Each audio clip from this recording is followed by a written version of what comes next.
ಒಮ್ಮೆ ಅರಣ್ಯದಲ್ಲಿ ಚ್ಯವನ ಋಷಿ ಗಾಢ ಧ್ಯಾನದಲ್ಲಿ ತಲ್ಲೀನರಾಗಿದ್ದರು. ಕಾಲ ಕಳೆದಂತೆ ಅವರ ದೇಹದ ಮೇಲೆ ಚಿಟ್ಟೆಗಳ ಗೂಡು ನಿರ್ಮಾಣವಾಯಿತು. ಅವರ ಕಣ್ಣುಗಳು ಮಾತ್ರ ಎರಡು ಬೆಳಕಿನಂತೆ ಹೊಳೆಯುತ್ತಿದ್ದವು. ರಾಜ ಶರ್ಯಾತಿಯ ಪುತ್ರಿ ಸುಕನ್ಯಾ ತನ್ನ ಸಖಿಯರೊಂದಿಗೆ ಅರಣ್ಯಕ್ಕೆ ಬಂದಳು.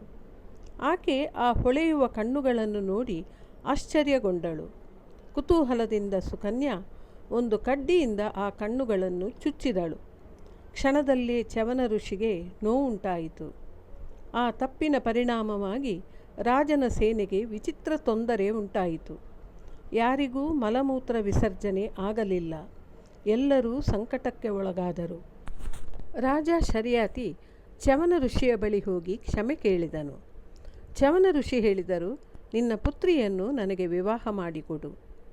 ಧರ್ಮಕ್ಕಾಗಿ ಸುಕನ್ಯಾ ವಿವಾಹಕ್ಕೆ ಒಪ್ಪಿಕೊಂಡಳು. ಅವಳು ವೃದ್ಧ ಚ್ಯವನ ಋಷಿಯನ್ನು ವಿವಾಹ ಮಾಡಿಕೊಂಡಳು. ತನ್ನ ಪತಿಯನ್ನು ಅವಳು ಪ್ರೀತಿ ಮತ್ತು ಭಕ್ತಿಯಿಂದ ಸೇವಿಸುತ್ತಿದ್ದಳು. ಅವಳ ನಿಷ್ಠೆ ಅಚಲವಾಗಿತ್ತು. ಒಮ್ಮೆ ಅಶ್ವಿನಿ ಕುಮಾರರು ಅಲ್ಲಿಗೆ ಬಂದಾಗ ಸುಕನ್ಯೆಯ ಭಕ್ತಿಯನ್ನು ನೋಡಿ ಸಂತೋಷಪಟ್ಟರು. ಅವರು ಹೇಳಿದರು, ನಾವು ನಿನ್ನ ಪತಿಗೆ ಯೌವನ ನೀಡುತ್ತೇವೆ.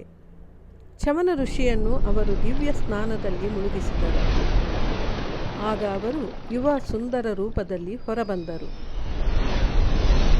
ಆ 3 ಜನರು ಒಂದೇ ರೀತಿಯಾಗಿ ಕಾಣಿಸಿಕೊಂಡರು. ಆದರೂ ಸುಕನ್ಯಾ ತನ್ನ ಪತಿಯನ್ನು ಸರಿಯಾಗಿ ಗುರುತಿಸಿದಳು. ಚ್ಯವನ ಋಷಿ ಸಂತೋಷಗೊಂಡು ಅಶ್ವಿನಿ ದೇವತೆಗಳಿಗೆ ಯಜ್ಞದಲ್ಲಿ ಪಾಲ್ಗೊಳ್ಳುವ ಹಕ್ಕು ನೀಡಿದರು. ಈ ಕಥೆ ಭಕ್ತಿ, ನಿಷ್ಠೆ ಮತ್ತು ಧರ್ಮದ ಮಹತ್ವವನ್ನು ತಿಳಿಸುತ್ತದೆ.